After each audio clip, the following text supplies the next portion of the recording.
नमस्कार दोस्तों, मैं धनंजय कुमार आपको द बिग स्पेल्ड पर स्वागत है, वेलकम करते हैं।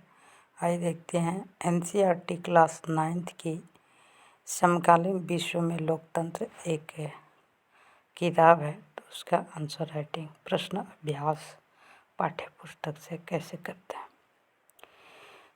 तो इसमें लिखा है,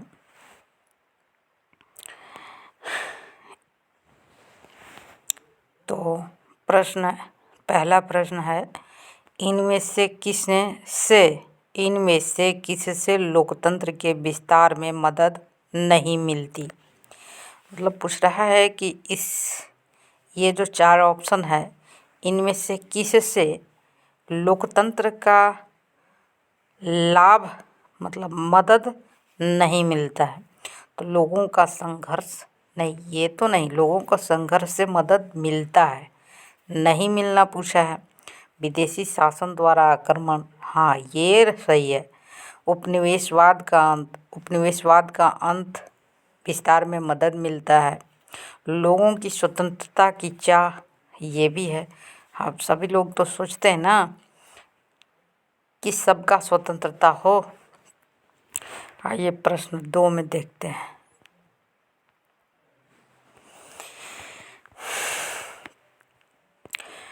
आज की दुनिया के बारे में इनमें से कौन सा कथन सही है। मतलब आज के दुनिया के बारे में इनमें से कौन सा कथन सही है।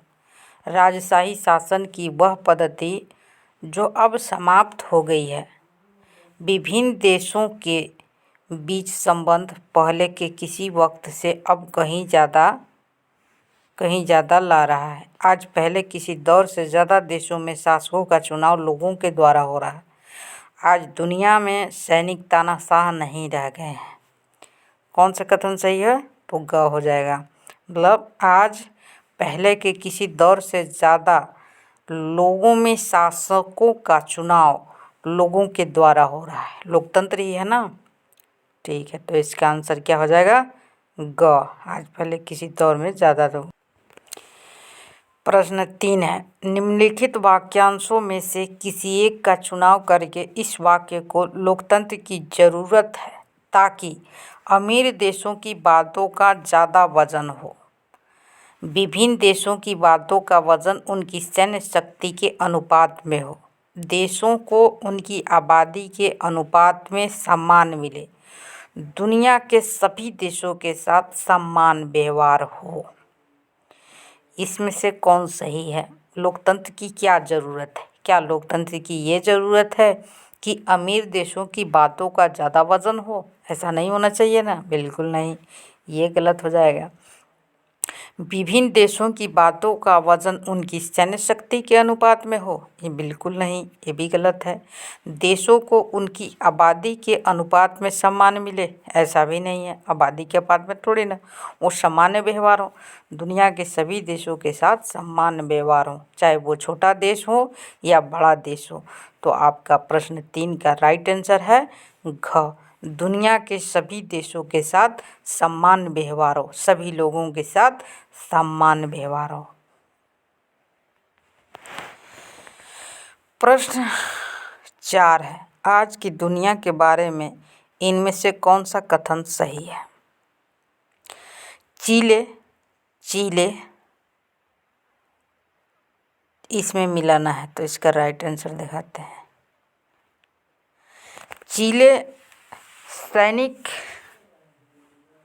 चीले जो है सैनिक तानाशाही की समाप्ति कर दिया, वो लोकतंत्र अपना लिया। नेपाल जो है राजा ने अपने अधिकार छोड़ने पर सहमति दी। पोलैंड एक दल के शासन का अंत हो गया। घाना ब्रिटिश औपनिवेशिक शासन से आज़ादी मिल गया घाना को। प्रश्न 5,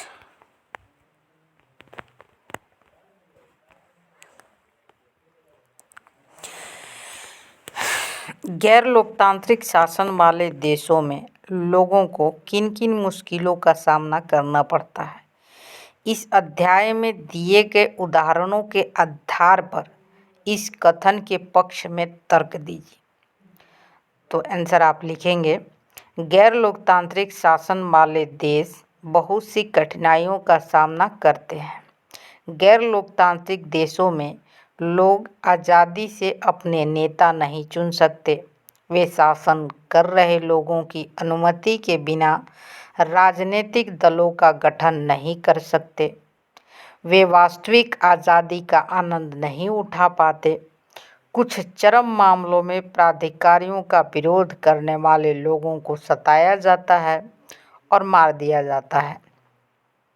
चिली में 1973 का सैनिक तख्तापलट, अभी म्यांमार में वर्तमान कुछ ही महीने पहले म्यांमार में भी सैनिक तख्तापलट हुआ है। ये जैसा कि किताब में दिया है, 1973 का सैनिक तख्तापलट तथा पोलैंड की कम्युनिस्ट सरकार जिसने 1990 तक शासन किया, दमनकारी गैर लोकतांत्रिक शासन के उदाहरण हैं। जब लोकतंत्र की सेना द्वारा उखाड़ फेंका जाता है तो कौन सी आज़ादी सामान्यतः छीन ली जाती है? जब लोकतंत्र किसी सेना द्वारा उखाड़ फेंका जाता है तो लोगों से उनका नेता चुनने की आज़ादी छीन जाती है। उसके अतिरिक्त उन्हें सरकार की उन नीतियों के विरोध रोष प्रकट करने की आज़ादी की अनुमति नहीं मिलती जिन्हें वे नापसंद करते हैं, अर्थात न अभिव्यक्ति की आज़ादी, न अपने व्यापार संगठन बनाने की आज़ादी और न ही निष्पक्ष चुनाव का अधिकार। उदाहरणतः सन 1973 में चिली में जनरल अगस्तो पिनोशे द्वारा सैनिक शासन स्थापित किया गया, जबकि पोलैंड में सन 1989 से पूर्व जनरल जारुलेस्की के नेतृत्व में गैर लोकतांत्रिक सरकार थी। दोनों ही मामलों में लोगों को ऊपर वर्णित आज़ादी नहीं थी। वैश्विक स्तर पर लोकतंत्र बढ़ाने में इनमें से किन बातों से मदद मिलेगी? प्रत्येक मामले में अपने जवाब के पक्ष में तर्क दीजिए। मेरा देश अंतर्राष्ट्रीय संस्थाओं को ज़्यादा पैसा देता है, इसलिए मैं चाहता हूँ कि मेरे साथ ज़्यादा सम्मानजनक व्यवहार हो और मुझे ज़्यादा अधिकार मिले। मेरा देश छोटा या गरीब हो सकता है, लेकिन मेरी आवाज़ को समान आदर के साथ सुना जाना चाहिए, क्योंकि इन फैसलों को मेरे देश पर भी असर पड़ेगा। है कि अंतर्राष्ट्रीय मामलों में अमीर देशों की ज़्यादा चलनी चाहिए, गरीब देशों की संख्या ज़्यादा है, फिर इसके चलते अमीर देश अपने हितों का नुकसान नहीं होने दे सकते। भारत जैसे बड़े देशों की आवाज़ का अंतर्राष्ट्रीय स्तर पर ज़्यादा वजन होना चाहिए। तो है इसका वैश्विक स्तर पर लोकतंत्र में कोई योगदान नहीं, क्योंकि प्रत्येक देश और उसके नागरिकों को बराबरी का दर्जा मिलना चाहिए, चाहे वो देश अमीर हो या गरीब। कथन क का आंसर हो गया। ख क्या है? मेरा देश छोटा हो, गरीब हो सकता है, लेकिन मेरी आवाज़ सम्मान आदर के साथ सुना जाना चाहिए, क्योंकि इन फैसलों का मेरे देश पर भी असर पड़ेगा। यह समानता एवं अभिव्यक्ति की आज़ादी को बढ़ावा देगा। यदि ऐसा वैश्विक स्तर पर किया जाता है तो यह अवश्य ही वैश्विक स्तर पर लोकतंत्र को बढ़ाने में मदद करेगा। यह वैश्विक स्तर पर लोकतंत्र को बढ़ाने में योगदान नहीं देगा, क्योंकि अमीर एवं गरीब देशों के बीच किसी प्रकार का भी भेदभाव नहीं होना चाहिए। यह सामाजिक आर्थिक समानता लाने में मददगार नहीं होगा, जो कि लोकतंत्र के सबसे महत्वपूर्ण पहलुओं में से एक है। वैश्विक स्तर पर सभी देशों, चाहे वो अमीर हों या गरीब, बराबरी का स्थान मिलना चाहिए। यह भी वैश्विक स्तर पर लोकतंत्र को कोई योगदान देगा, क्योंकि किसी देश का आकार अथवा भौगोलिक क्षेत्रफल उसकी अन्य देशों से श्रेष्ठता की कसौटी नहीं होनी चाहिए।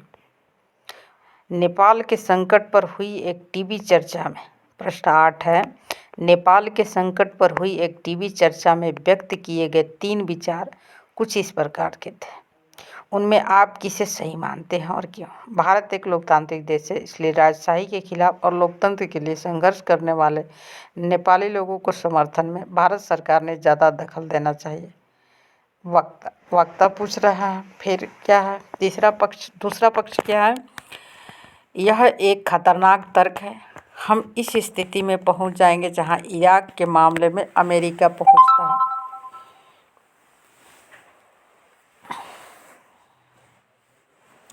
भारत एक लोकतांत्रिक देश है। संकट पर हुई एक टीवी चर्चा में व्यक्त किए गए 3 विचार कुछ इस प्रकार थे, इनमें आप ये सही मानते हैं क्यों? भारत एक लोकतांत्रिक देश है, तो ठीक है। वक्ता के 2 मत से आसानी से सहमत हुआ जा सकता है, क्योंकि किसी देश में उस देश के नागरिक ही लोकतंत्र की स्थापना कर सकते हैं।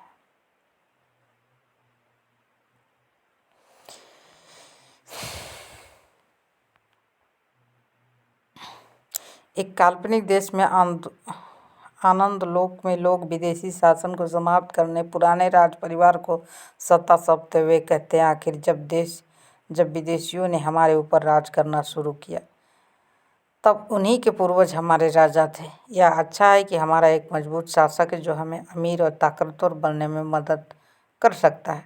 जब किसी ने लोकतांत्रिक शासन व्यवस्था की बात की तो वहाँ के सयाने लोगों ने कहा कि हम पे एक विदेशी विचार है। हमारी लड़ाई विदेशियों और उनके विचारों को देश को खदेड़ने की थी।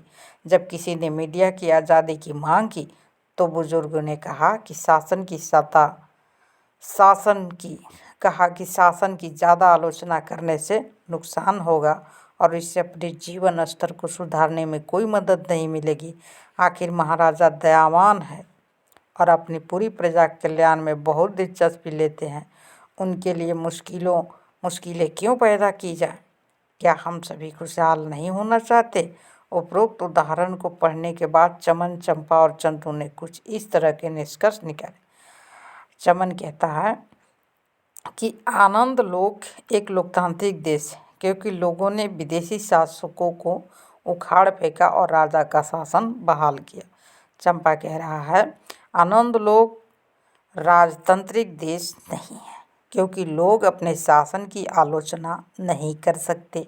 राजा अच्छा हो सकता है और आर्थिक समृद्धि भी ला सकता है, लेकिन राजा लोकतांत्रिक शासन नहीं ला सकता। चंदू, लोगों को खुशहाली चाहिए, इसलिए वे अपनी शासक को अपनी तरफ से फैसले लेने देना चाहते हैं। अगर लोग खुश हैं तो वहीं का शासन लोकतांत्रिक ही है। इन तीनों कथनों के बारे में आपकी क्या राय है? इस देश में सरकार के स्वरूप के बारे में आपकी क्या राय है? उत्तर मिलता है, चमन का कथन गलत है, क्योंकि किसी विदेशी ताकत को उखाड़ फेंकना मात्र स्वतंत्रता प्राप्त करना है। चंपा का कथन सही है, लोकतंत्र प्रजा का शासन है। प्रजा को अपने शासक से सवाल करने का अधिकार होना चाहिए। चंदू का कथन गलत है, लोगों की खुशी मात्र ही लोकतंत्र की घटक नहीं है। लोग राजा के साथ खुश हो सकते हैं, किंतु वो कोई चुना गया प्रतिनिधि नहीं है और इसलिए वह लोकतंत्र की स्थापना नहीं कर सकता। Thank you.